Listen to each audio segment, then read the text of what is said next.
All right. Hello, everyone. I am Professor Caudill, and today I thought it would be interesting to do a book review of Fei-Fei Lee, World as I See, or The Worlds I See. Um, so it's a newer book, New York Times bestseller, I think. Not really sure, but anyway, it's an interesting book. This is the picture of her. Um, so I'll just start by talking about who she is, and I'll go through like the highlights of the book that I like, what sections I actually highlighted and found really useful. Um, so Dr. Fei-Fei Lee is a computer scientist at Stanford, and she's a founding director of Stanford's Institute for Human-Centered Artificial Intelligence, as well as other non-for-profits.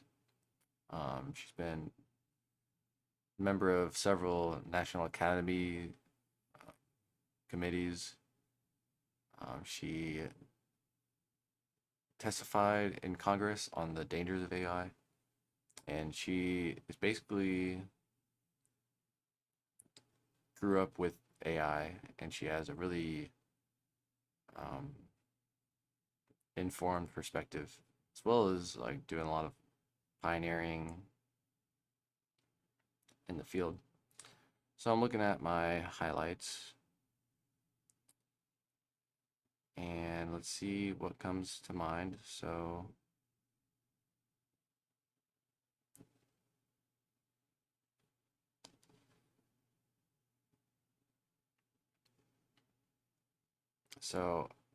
her mother, they moved from China when China was going through the Cultural Revolution, and I had some sympathy because her mother was like very intellectual, but she was, quote, trapped in a life of imposed mediocrity.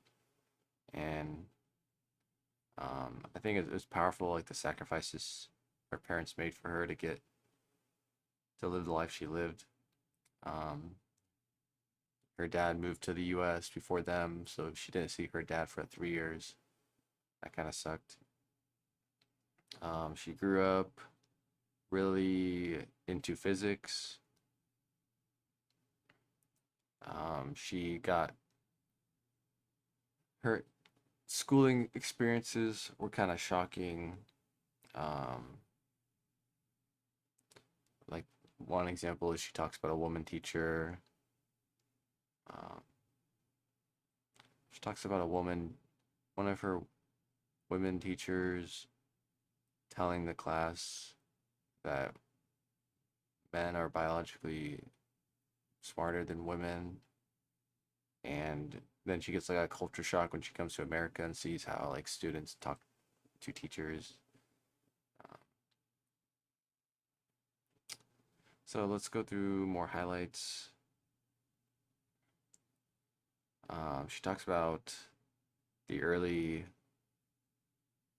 the early AI. So the first really good AIs were by Lee Kung in the 80s, 90s with the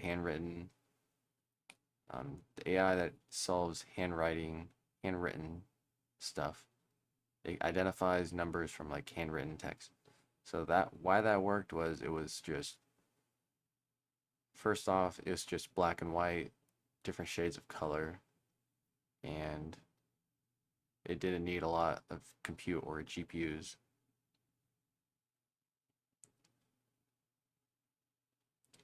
So they solved those by, showing the network thousands of examples of actual human writing in the neural network,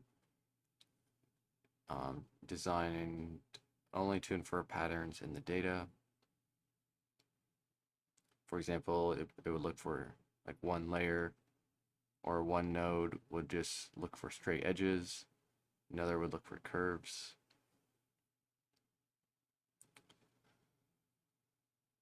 So yeah, neural networks, they solve problems by discovering patterns by examples rather than be explicitly programmed. So neural networks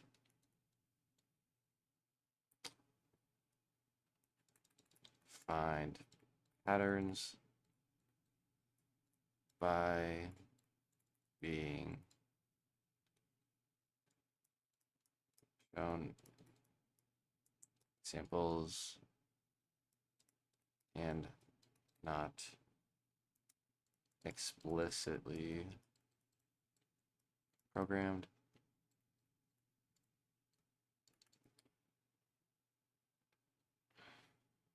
So she goes through kind of her life. Um, I like how she wrote the book. She goes kind of back and forth with the history and the history of AI and her life and perspective. So, like one chapter might be really on the history of AI or the technical nature of it, and then the next chapter will be like, about her um, meeting one of the people at the Dartmouth College in 1950, or being in the halls of Stanford and being in that environment. So she mentions Hubble and Weisel, Nobel,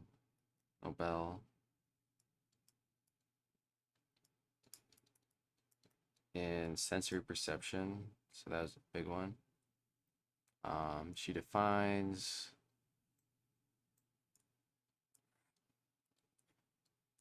back propagation, which I found informative. Um, so it's got a cascading effect.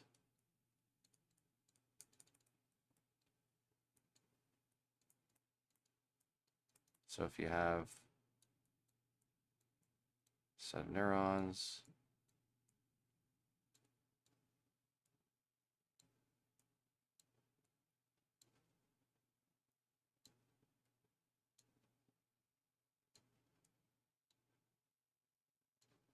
okay, so back propagation lets you kind of move back and forth.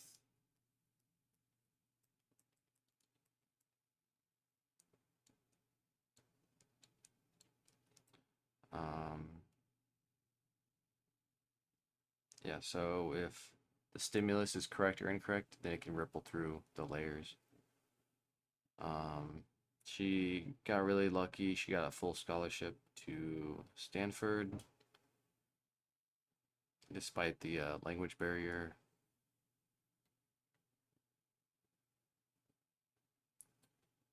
Um, she discusses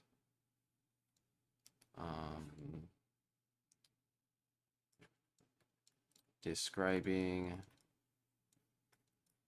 the mind in discrete mathematical terms, thinking like Rosenblatt's perceptron or Marvin Minsky.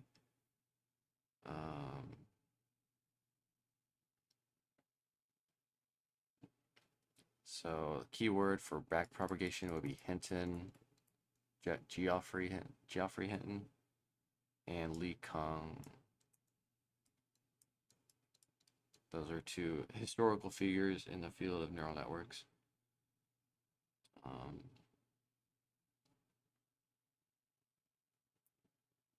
So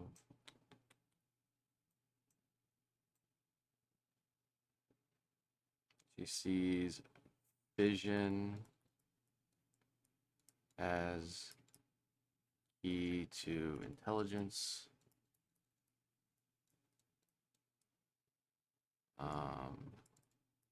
To see is to understand.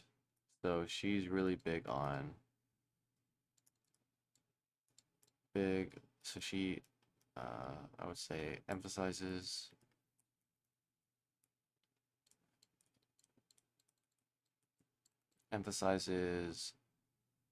categories like labeling data.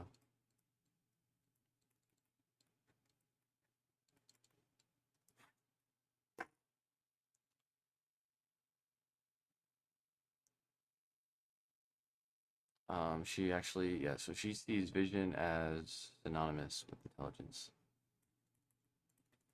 Vision equals intelligence. That's her perspective.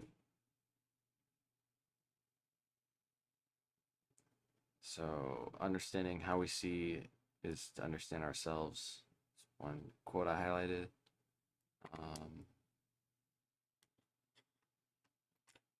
She argues we perceive our surroundings not as an assemblage of colors and contours, but rather in terms of categories. For example, she does quote one study where researchers blink a light really quickly and they asked the subject what they saw in in like really small intervals of time. So they found that in the shortest intervals of time, um, subject would notice like the color, and then in maybe like 50 milliseconds they might notice lines and shapes, um, and then maybe 100 milliseconds they might notice more complexity. So she's arguing that like vision kind of automatically processes categories.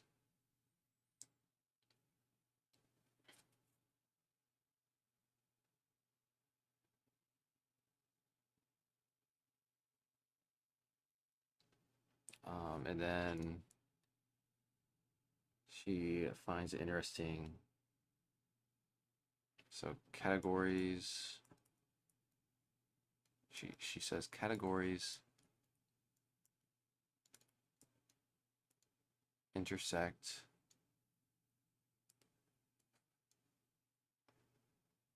with vision and language.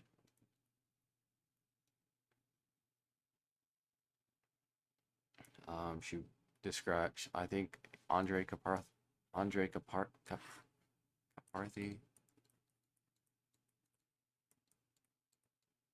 was one of her research students, and one breakthrough he found was if you can label a bunch of data, or if the model can say this is a cat, then you can.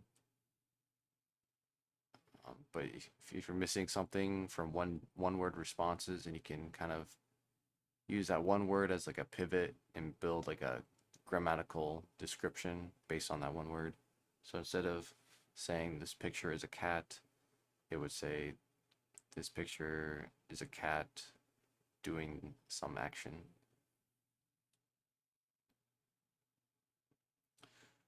Okay, so she describes Alex Net based off a Russian sounding name, Alex.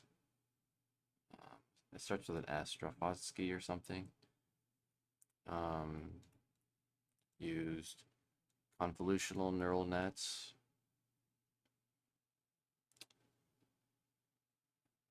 And then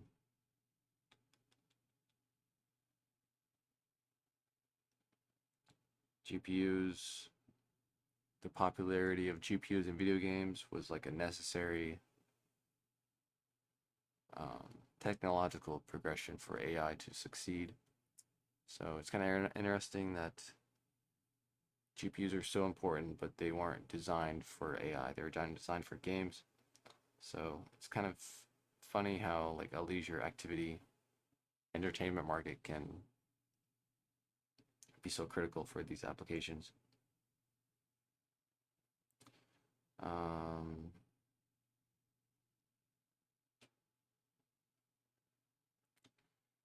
so she says data um, is the life is the not saying this exactly, but I'm kind of rephrasing. She's basically saying data is the oxygen of intelligent systems. She talks about Rosenblatt's perceptron.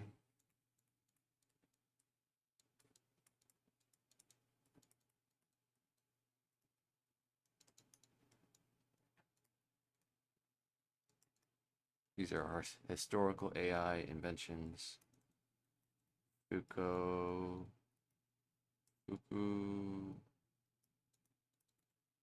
schemas, neo cognitron.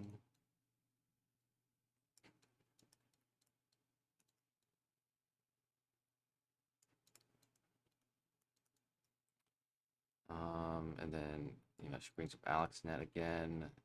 He's basically saying AlexNet built upon all these previous ones. It's got 6.5 times 10 to the 5 neurons in the network, and 6.3 times 10, what's a million? 6, 10 to the 6. So 630 million. So that'd be 10 to the 8th, I think. 10 to the 8th. So I'm going to say synapse. She uses the word connections. I'm just going to use the word synapse.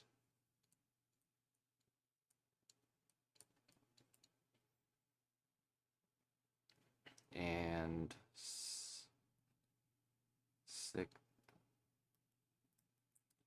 AlexNet. AlexNet uses 6 times 10 to the 7 weights. So AlexNet is doing a lot.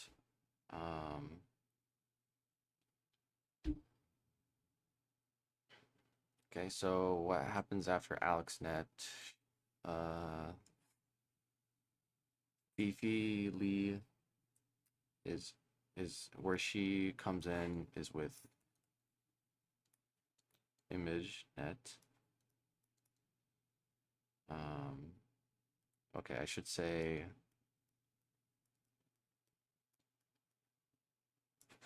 I'm not sure if WordNet came after or before AlexNet, but then after WordNet, then ImageNet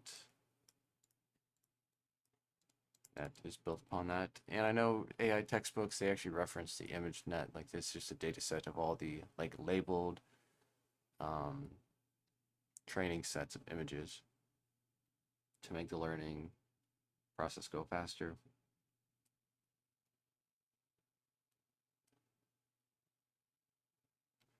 Um, so ImageNet provided the framework that gave each category not just its label, but its place within a tree of connected ideas.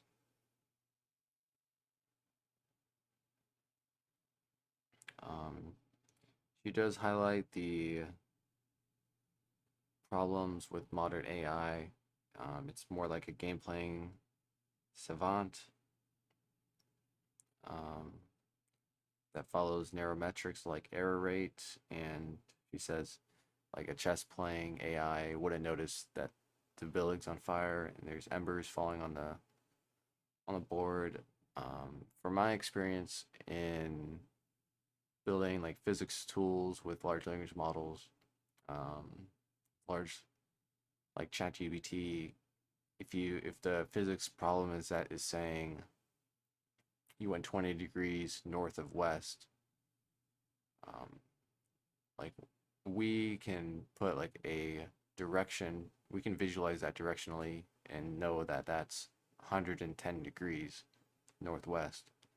But the but ChatGPT would just see that as 20 degrees.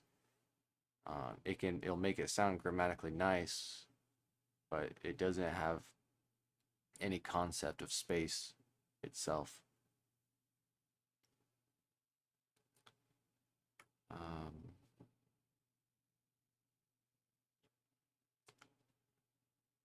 so yeah, language and vision are different things. That's what she says.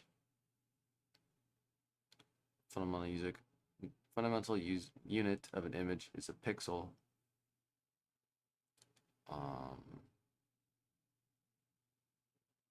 okay, you can take so hundreds to thousands of pixels to display anything meaningful.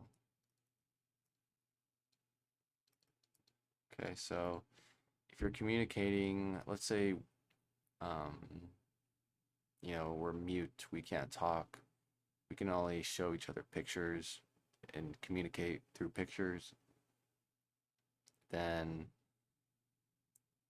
if we just have graph paper with squares, um, if it's not more than 100 squares, give or take, it's unlikely that we'll like be able to communicate anything meaningful, which part of me disagrees with, because if you look at like cellular autonoma, I think that might be less than 100 squares.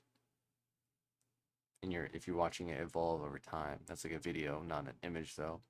So maybe that's a little different.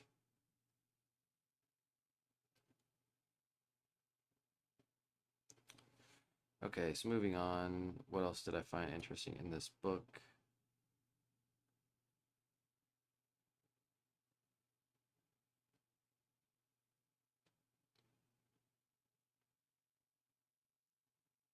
So AlexNet demonstrated large-scale data sets, high-speed GPUs, and deeply layered neural networks.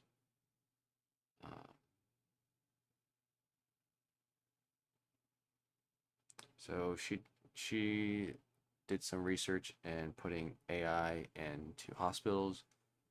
Um, she was interested in having like a AI look at um, different hand washing patterns and just maybe build a system that just reminds healthcare workers when they forget to wash their hands after they work long shifts. Sometimes they might forget to wash their hands or do it too quickly, and then she goes into ethical concerns about that. Most people are not concerned about one specific application, but they might be worried about where it goes. Like if AI is watching me perform in a task, like one example is like Amazon warehouses, where they kind of weaponize AI against the employees. That's kind of where the ethics comes in. Um, she did say one keyword, edge computing. I'm not sure if that's even used today, and that's just all necessary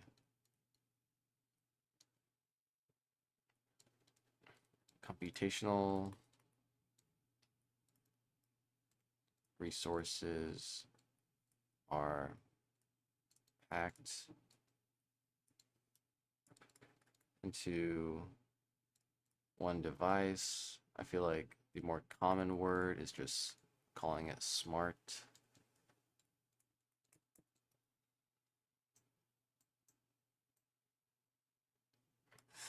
Okay, so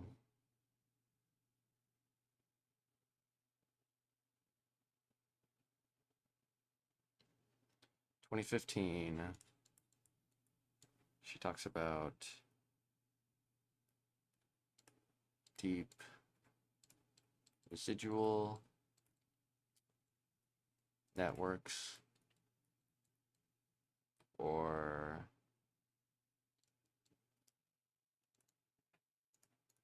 ResNet for short.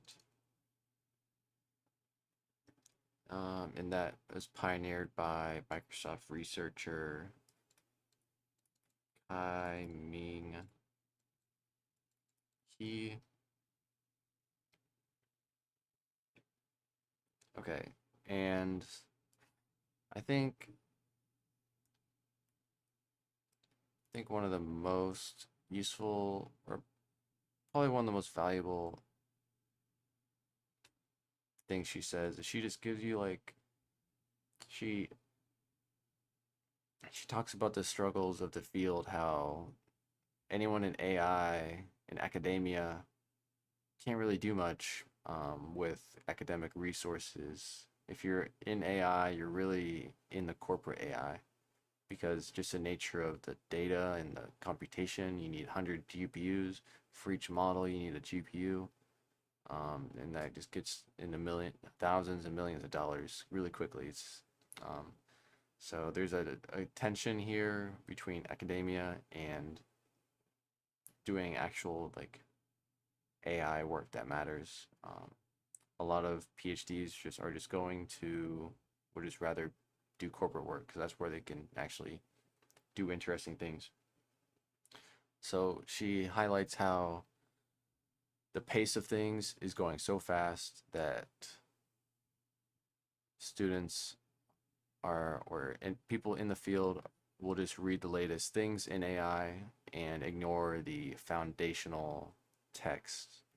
So she just lists what to read. And like she basically is saying if you want to learn AI, you need to read these foundational texts before you get into like all the new age stuff. Um, so as with any expert, when they make these statements, they're either really wrong or really right. But I think it's worth hearing with respect. So I'm gonna write down what she says. She says to read. We'll say this is her AI. Let's say this is uh, Fee. Please AI reading list. Okay. So her list is one Russell and Norvig. She doesn't say exactly what book, so I don't have a title.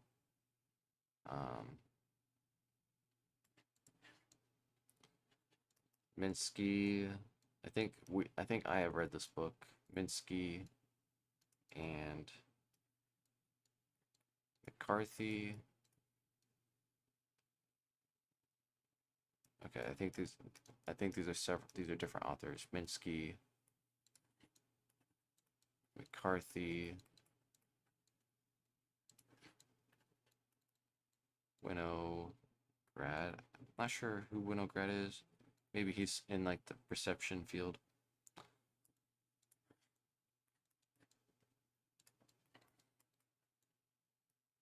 Hartley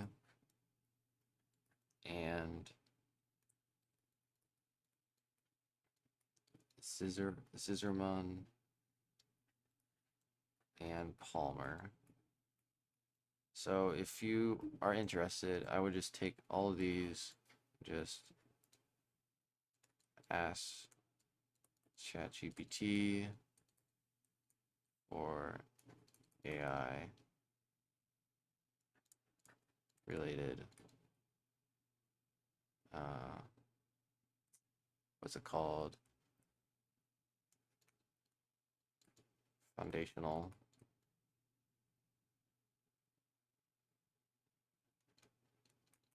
text recommendations.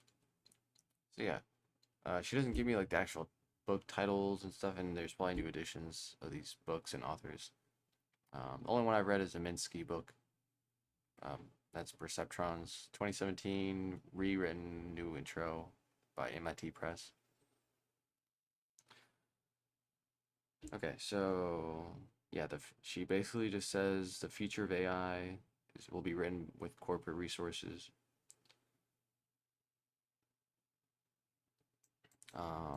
Keyword here. She says neural architecture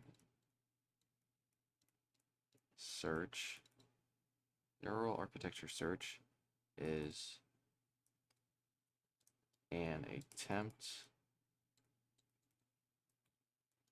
to automate the optimization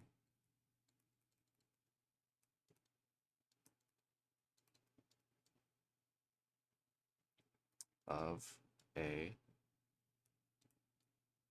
neural networks architecture.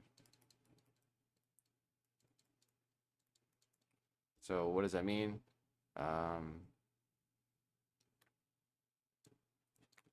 Fast.ai website / book would say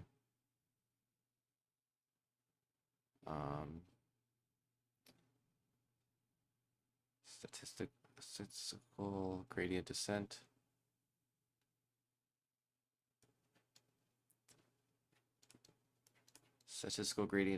basically, no, stochastic gradient descent, I'm sorry. So SGD, stochastic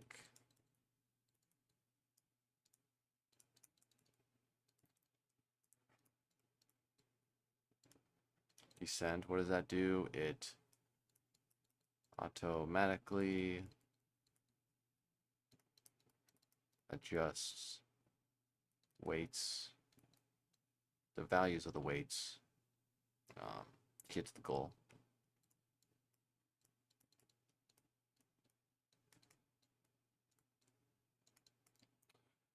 Okay, so basically what the field has gone into is using machine learning models to design machine learning models. She talks about an example of 800 models being trained at once, each of which is allocated its own GPU. Fei-Fei herself became chief scientist at Google Cloud. Corporate research wasn't just more lucrative option, it was becoming the only option to really do any AI work. She helped open up some efforts to kind of democratize the AI research, but I'm guessing it's hasn't really changed much. If you're really serious in AI, you're probably, you know, at Google, at Microsoft, you're probably at one of the big alphabet companies, because only they have the data and the resources to do cool things. She talks about like the cybersecurity aspects of AI, like an adversarial attack is what she calls it. It might be like fooling a self-driving car to misclassify a stop sign. One interesting term is Project Maven. I recommend you look up this term. Project Maven, basically it's the AI military arms race, like the nuclear arms race in the Cold War. The idea is we might be approaching. Let me just look up Project Maven for you. Project Maven. So one day ago, so this is kind of still recent. So $480 million to expand data analysis and decision making to military users using AI programs like satellite and geolocation to detect potential targets.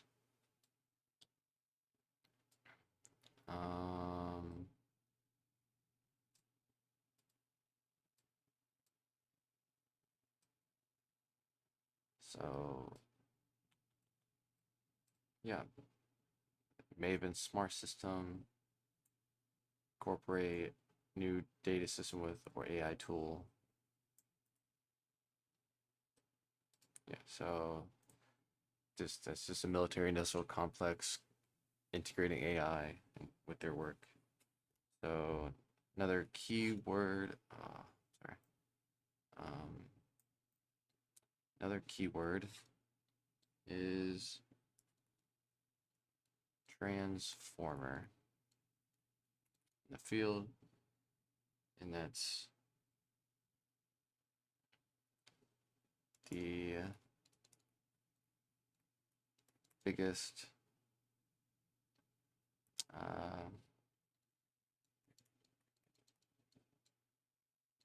evolutionary leap since 2012's AlexNet. So with transformers, you get large language models,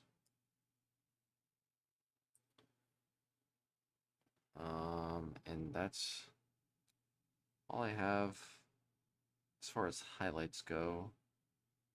I found her book pretty interesting. Again, if we just type Fei-Fei Li,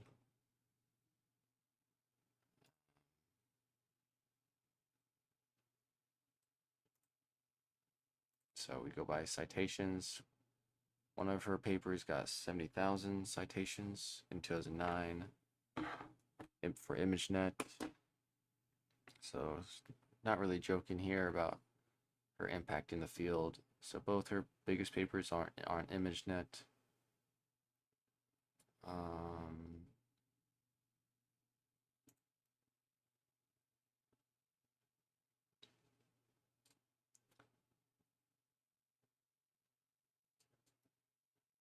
So she's definitely got a good perspective, a valuable perspective on the field. I was kind of shocked about how much like corporate, yeah, maybe academia really isn't where you want to be if you're in AI.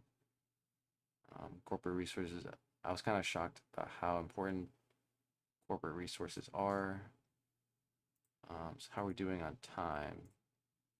Got 22 minutes left. Okay, so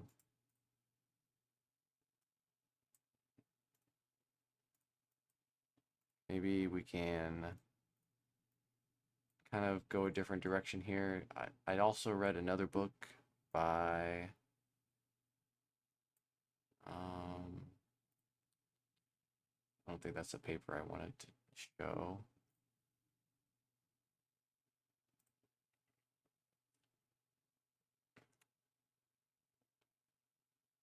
Give me a second. I wrote these papers down. Okay.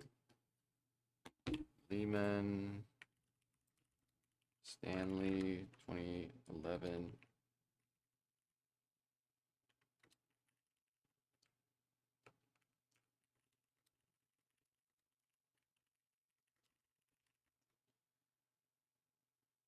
So I did read this book by Lehman and Stanley. This is not the book itself.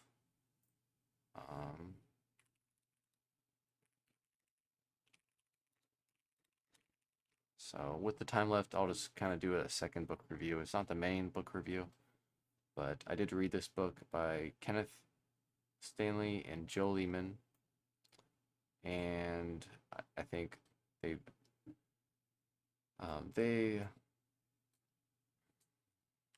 Does this paper mention hyperneat or yeah, so they invented the neural evolution augmenting topology. So topology is like the structure of a network. Um, so they proposed um, one neural network architecture, neat, and so yeah.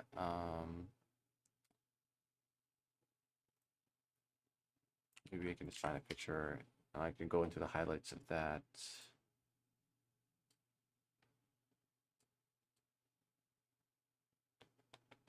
So yeah, here's some pictures of Stanley and Lehman. So I didn't. I found their book interesting. It's an interesting argument that they make. I find it pretty like overly romantic and hard to like integrate what they're saying in our lives. But basically, they're taking their AI research and kind of making like some philosophy with it. Um, they're challenging the idea of framing things in terms of objectives or goals. Um, they're arguing that, like a robot in a maze, sometimes it's better to just explore what's interesting rather than following some objective function or goal metric. So they kind of are taking a shot at breaking down like societal norms, seems like, but I feel like their arguments are kind of like I could one could just counter what they're saying pretty easily. I don't know. But it does make you like feel good when you like when if you like kind of not believe what they're saying, but put yourself in the shoes of their perspective. It does kind of feel good, but it's like it's the feel good where you're like it's kind of superficial, you know. Um, so they're questioning the value of objectives in goal-oriented design or development. They say objectives can provide meaning. Objectives are useful for like mediocre goals, but anything ambitious, you don't really want to approach it directly. They say objectives limit our freedom and become straitjackets. They objective or goal-oriented approaches to life and research robs us of our chance for playful discovery. Um, he does like introduce some AI related terms. He uses the term gradient, and that's a, a term from optimization theory, and that's used to measure to help what to help decide what to do next. So if your model is recommending action sequences, and you're going to use like a gradient to help determine what to do next. What next? What's the sequence of actions to do? Um, they're saying objectives become obstacles towards more exceeding achievements. Um, objectives are a counter to discovery, creation, invention, innovation. It's basically saying the best things, the most interesting discoveries um, weren't the goal. You know, it was something else. Um,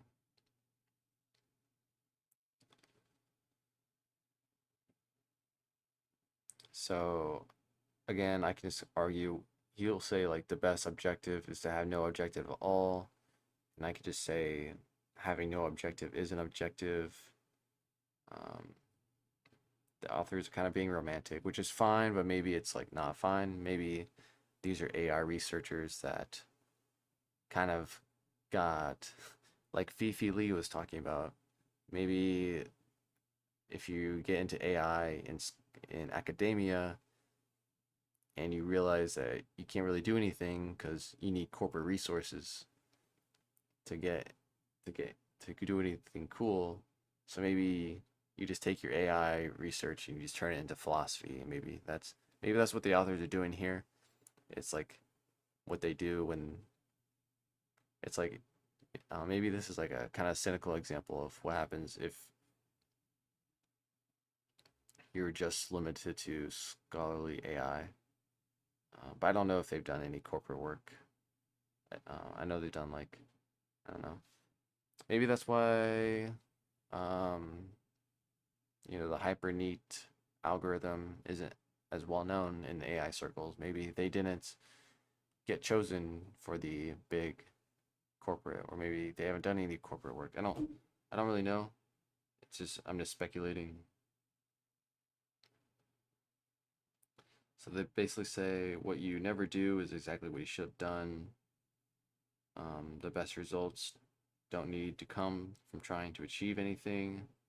You have the right to follow your passions, even if they deviate from the original plans in conflict with initial objectives. Again, it's very feel-good rhetoric, but when you actually like think about applying it in your life, um, it doesn't. You kind of like stepping on your own toes. I feel like, but it's very zen, I would say. Um, He says, always comparing where you are to where you want to be is potentially dangerous. He says, objective, goal oriented approaches to life is looking ahead. And he says, the contrary of just being, just following what's interesting is looking at to where you were before. So, maybe, like, for example, I haven't done anything interesting today looking back, so maybe I can go find something interesting instead of just looking for something interesting. I don't know. It doesn't make some of the arguments don't make sense, but it's interesting book. It's not like the worst book I've ever read. One argument to say is it's more important. I think they're quoting Bertrand and Russell here, and they're saying what they said is it's more important that a proposition be true. I'm sorry. It's more important that a proposition be interesting than it be true. So then you have to define like what's interesting and what's true, and why does that make sense? He doesn't really go into it that much. He says being a little disorganized and crazy might even be the best way to start. One interesting thing that I found of their book is they talk about designing a computer or algorithm that has no objective. That particularly resonates with me because I do want to like make an intelligent system that kind of has its own free will. It can change itself. It can, once it's up and running, it's got its own life. It's got its own independence. So, in some ways, that's like having no objective. It's there. It's can do what it wants. But is that feasible? Does that make sense in actual engineering practice? Remains to be seen. Um,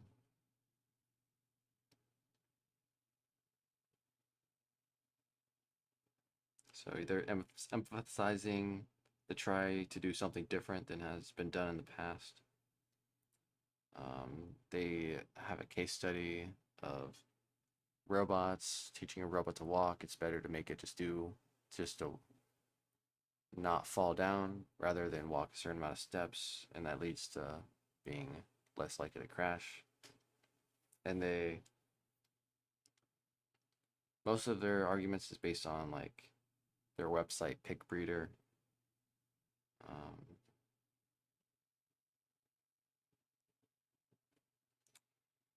so yeah, we got a couple more highlights I want to get through.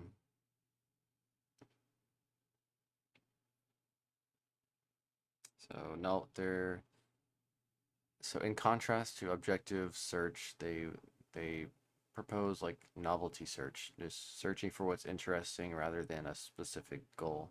But again, like then interestingness is just becomes the goal. So I don't really find their philosophy too persuasive, but it does make you like feel good and some of the things how they say it. Um,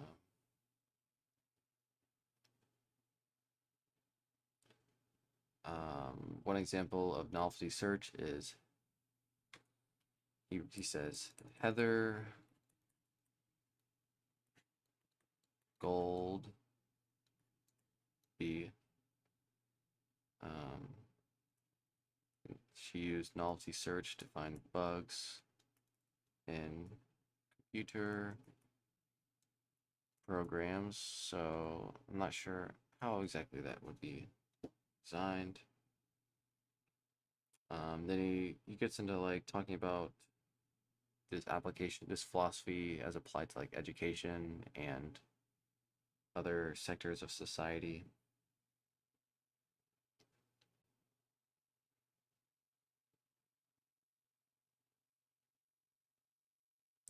He talks about how objective-based science is like anti-science, um, and how it's problematic getting funding in science.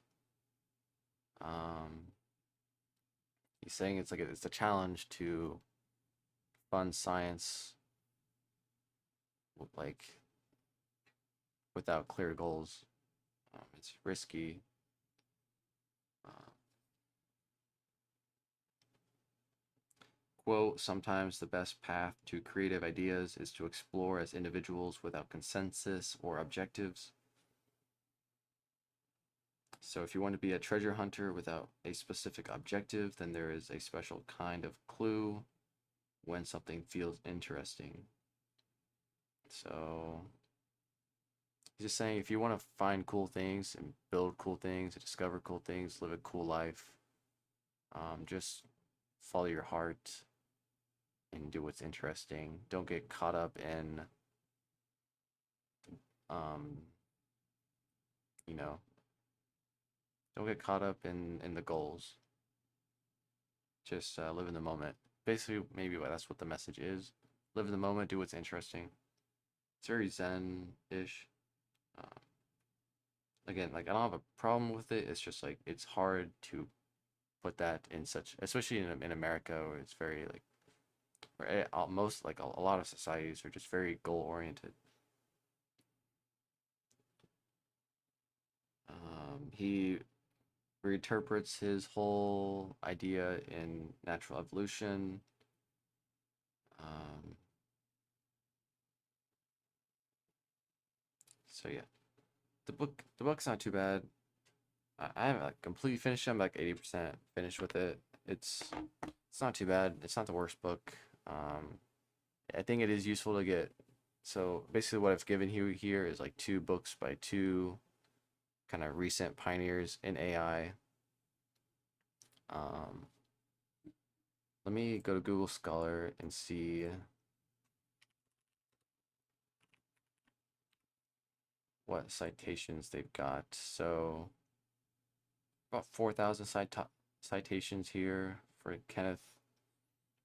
Um,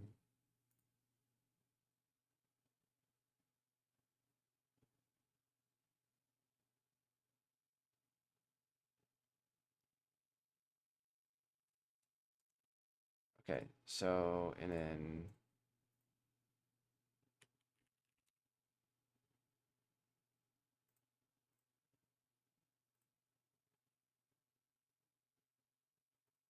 Joel Lehman. Okay,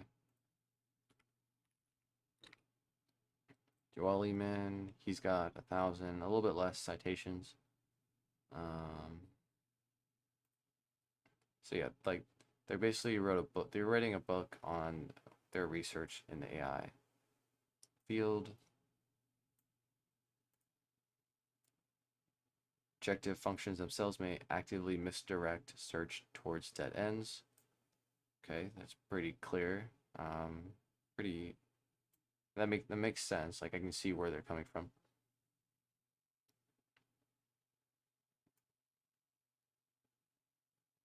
So They're basing their neural network on natural evolution to capture open-endedness, to not get stuck in a narrow hole. So many points of space, class two computer. Yeah, so as you can see, if we're comparing like citations, Fei-Fei has more citations. Some like a, you know, that's argument that Lehman Fei-Fei is more impactful um, than Stanley and Lehman. Um, Also, I think the corporate element is important. Maybe Stanley and Lehman didn't get any, or they just chose to stay in academia for, whatever reason. Maybe they didn't get Fifi Lee's insights. Fifi Lee was at Google Cloud, saw just at the scale, the raw scale that they do use to compute these AI models. So, um, I part of me views Lehman and Stanley as just as what happens when you are in a field where you can't do it, like there's nothing else to do. It's so like you don't have the resources to do cool AI things, so the only thing to do is to make philosophy. And there's whole debates on how like philosophy might just be like, sometimes philosophy just it's flutter, it's just fluff, and it's not have a lot of value. Um, so yeah, that's one way to look at it. I don't know if that's the right way, but I hope this video has been interesting for you, to say the least. Yeah, we reviewed two books, Fifi Lee's book and Stanley Lehman's book. So, The World as I See It and Why Greatness Can't Be Planned. Two perspectives from two. I mean, there's no doubt that they both have contributed greatly to the field. 4 or 5,000 citations for Stanley. That's no joke. So they're definitely like relevant in the field. Um, I think it comes down to like resources to do AI things. I know personally, I kind of hit a wall earlier because if I want to make a video game, AI that plays a video game, I can't just use a cloud GPU because to train it every 100 milliseconds takes a few seconds on a cloud GPU. I need like a Tesla A100 GPU here in my room to run it locally because the latency and everything is too slow. So there is definitely something to like AI and having resources locally um, to do specific applications like playing games with AI. Okay, so yeah, I think we can end it here. So thanks for hanging out, and I will see you guys next time.